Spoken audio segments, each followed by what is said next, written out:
There are those that think I'm a very stable genius. Stable genius, your words. I am a stable genius. I'm a very stable genius. I'm an extremely stable genius. Okay.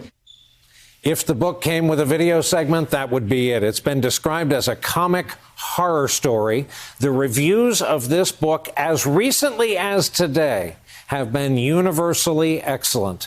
A very stable genius, Donald J. Trump's Testing of America, unearths scathing details about our 45th president, forever marked in history now as impeached. The authors are still here with us, two friends of this broadcast, Phil Rucker and Carol Leonnig. Also remaining with us are other friends, Anita Kumar and Steve Kornacki. Carol, there is a quote, a scene from the book between Scaramucci and Trump. Scaramucci asks Trump, "Are you an act?" And the president replies, "I'm a total act, and I don't understand why people don't get it." So often, just in this hour-long broadcast, we've returned to the theme of when people try to tell you who they are, believe them the first time.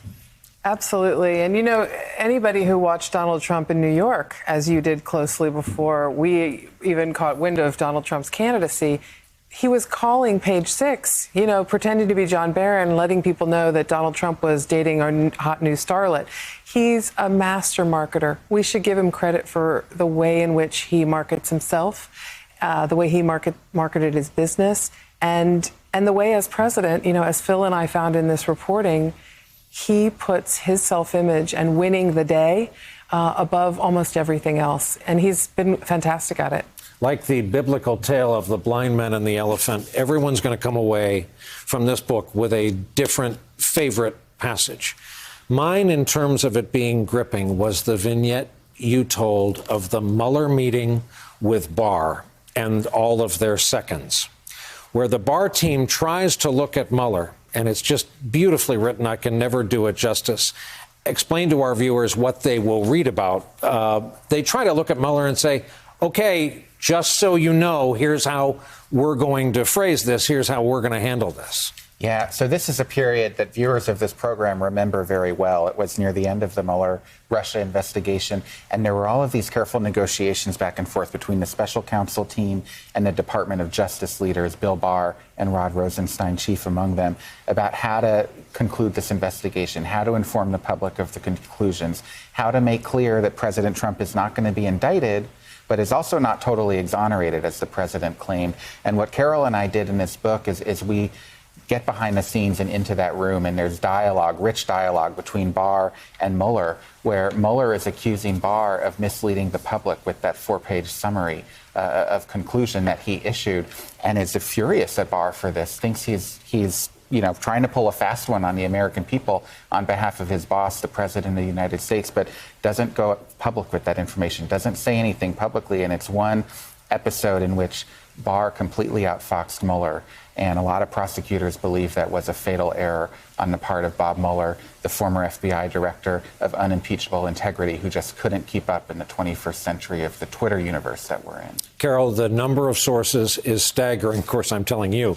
In the arc of your career as a reporter, have you ever encountered so many people who feel compelled to cooperate? It used to be you were pulling people through cheesecloth. So many people have just said, I need to share my story with you.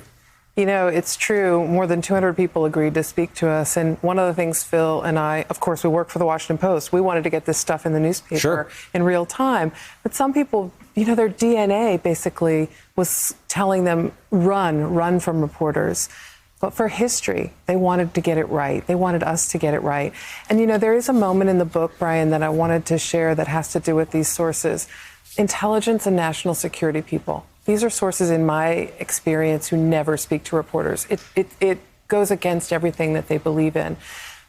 But when President Trump threatened to take away the security clearance of former CIA Director John Brennan, and Bill McRaven, like the number one big boss SEAL operator, came out publicly and said, you're embarrassing me, Mr. President. You're embarrassing the country. You're embarrassing our children. And you cannot take away the security clearance. And if you do, take mine too. When that happened, a group of what I would call, you know, mid-level people, other patriots in this field, decided they had to come forward too and share what they saw in the room because it was so upsetting to them. Even though it was against their code to talk to reporters, they wanted us to get it in the history of Donald Trump.